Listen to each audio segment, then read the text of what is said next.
How to Make Our Mental Pictures Come True, a series of easy lessons in the art of visualizing by George Schuebel.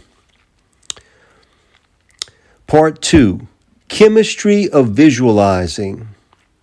Chapter 1, Sensitized Mind Film. We have covered now fairly well the mechanics of visualizing represented by that condition of mind which we know as the objective state of consciousness, but, like photography, visualizing is essentially a chemical process which discloses itself best to us in that phase of livingness of mind which we call the subjective state of consciousness, and wherein the wonderfully impressing, developing, fixing, and transferring of our mental images take place. Again, using photography to illustrate this chemical phase of visualizing, we find our very first comparison in what is known technically as the sensitized or chemicalized film. If we were to examine this photographic film, we would find several very important facts about it which will serve as the premise for certain similar facts relating to our subjective thinking. Our first observation is that the support of the film is covered with a smooth plastic coating of gelatin in which has been mixed potassium bromide or sodium chloride, silver nitrate, and the addition of such other chemicals as may serve the purpose of increasing the sensitiveness and absorbing power of this jelly-like substance. Our second observation, if directed through means of a high-powered microscope, would disclose to us the fact that the silver nitrate contained in this sensitized substance is made up of trillions of tiny electrons of silver evenly distributed and suspended in the interstices of the holding gelatin. Our third observation deals with these silver electrons or units in themselves. On examination of them, we would find that while they are in a whirling degree of velocity insofar as their own inherent movement is concerned, yet they are static or passive for the moment in their relation to external reactions. We say they possess within themselves all the principles of life in the sense in which we recognize and know life in outwardly visible movement, and potentially in the sense of action. But as we said, they are for the moment in a quiescent or subjectively active state. This is because the substance of the film in which these electrons are suspended is in itself in a subjective condition, being carefully protected from the action of all outside light, and this protection in turn serves in withholding the electrons from either acting or being acted upon. Our fourth observation is that this jelly-like substance of the film is unformed as yet. The acting principle of formation is passive. It is only at the moment when the photographer allows the outside sunlight in the form of his image object to impress itself upon the film that the formulating and specializing elements, passive in the substance and active in the light, are introduced and begin their work.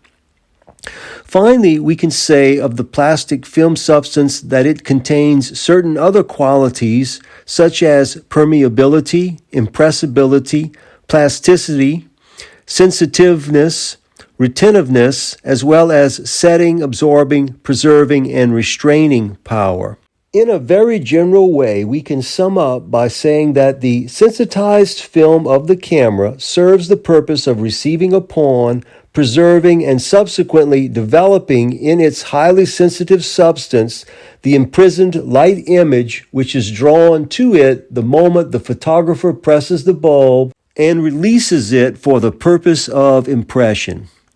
In conditioning our mind for the purpose of visualizing, we observe a mental chemical or subjective element present which can well be compared to the sensitized substance of the film. The same peculiarly Permeable, impressible, plastic, sensitive, and retentive qualities are apparent, which exist in the photographic film substance, as well as the setting, absorbing, preserving, and restraining power, so that we can well believe that the compounded photographic substance is only the more evident element of a like compounded mental-chemical substance which exists in the subjective phase of our thinking. The student is asked to study and remember this phase of subjective thinking because of the peculiar properties which come into evidence and use in our later visualizing work.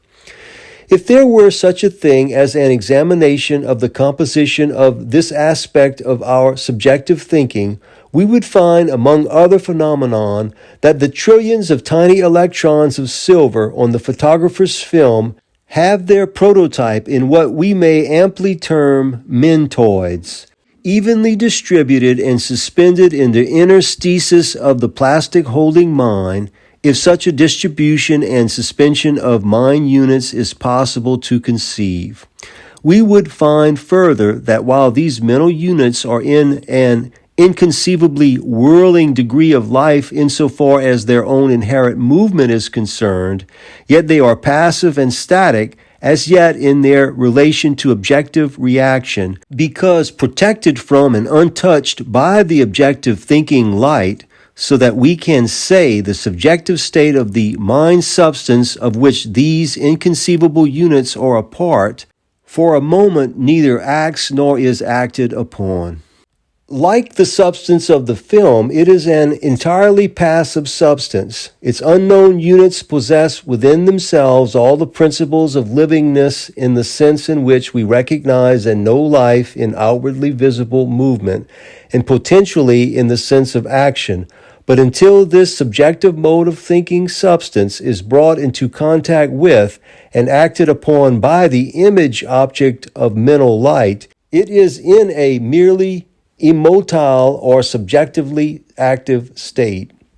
But the instant an objective thought is transferred to the subjective state of our thinking substance and formulating a specializing element passive to the subjective thinking and active in the thought itself is introduced, which charges and changes the character of mind substance, causing certain mental chemical alterations to take place, which will be touched upon later. Finally, in a general way, we can say of the subjective state of mind, as we have said of the photographic film, that it serves the purpose of receiving upon, preserving, and subsequently developing in its highly sensitive state the illumined thought image which is released by the will from the dark chamber of the objective consciousness for the purpose of impression. End of Chapter 1. Chapter 2. Mind's object of light. Previously, we have observed that all objects of a material or concrete kind include the visible universe as a whole, if reduced to a primary state, would be found to be nothing else than a substance of the basis of which would be pure light. From this light, all things are evolved, becoming specialized, differentiated, densified, and objectified into the shape of the flower, the tree, the rock, and all other outward forms whatsoever. We can say that all these outward things are merely embodied collections of sun rays in different modes of vibration. We have observed that the element of our thinking, if it would be reduced by chemical formula to a primary state, would be found to be nothing else than this same substance, the basis of which would be a light infinitely rarer and purer than the light with which we are familiar. We have observed that this infinitely rare thinking light acts upon us, in us, and through us, whether in a specific or universal way, for the purpose of formulation, making its movements apparent in what we call the emotions, then further generating itself in the elemental forms of desire, then densifying itself and taking form as mental objects of light in our sense consciousness, providing they possess the structural and sustaining qualities which enable them to be built up in the shape of bodies or patterns of thought, just as we have learned that the external and cruder light of the sun takes form in the outer objects of which we are outwardly conscious. So we find that our rare illumined thinking substance becomes a self-lighted object of thought, substantial in the degree in which our desire has vitalized it. We can say that our thoughts are simply embodied collections of mind rays in different modes or degrees of objective mental vibration. End of Chapter 2. Chapter 3. Mind's Image of Light. The photographer, in leveling his camera in the direction of any outward object, is able to get a light image in his dark chamber exactly like the object toward which his camera eye is directed. We can say of this light image, as we said of the object itself, that it is merely an embodied collection of sun rays, but in a lesser degree of vibration and therefore not as substantial and solid for the moment as the object from which they are being deflected, but which later will be very tangible in the sense of a finished photograph. By this we see that the photographer does not photograph his object, but the sun rays collected and assembled in his camera. When we level our cameric faculties in the direction of our illumined mental object, we are able to get an image of mental light in the illuminating chamber of our consciousness exactly like the mental object toward which our mental photographic eye is directed. We can say of this mental image that it is simply an embodied collection of the mind rays in a different mode of the objective mental vibration, and therefore not as substantial and solid for the moment as the mental object from which these mind rays are being deflected, but which later will be very tangible in the sense of the outwardly finished and visible thing which originally was but a deflected thought in mind. End of Chapter 3. Of How to Make Our Mental Pictures Come True by George Schuebel.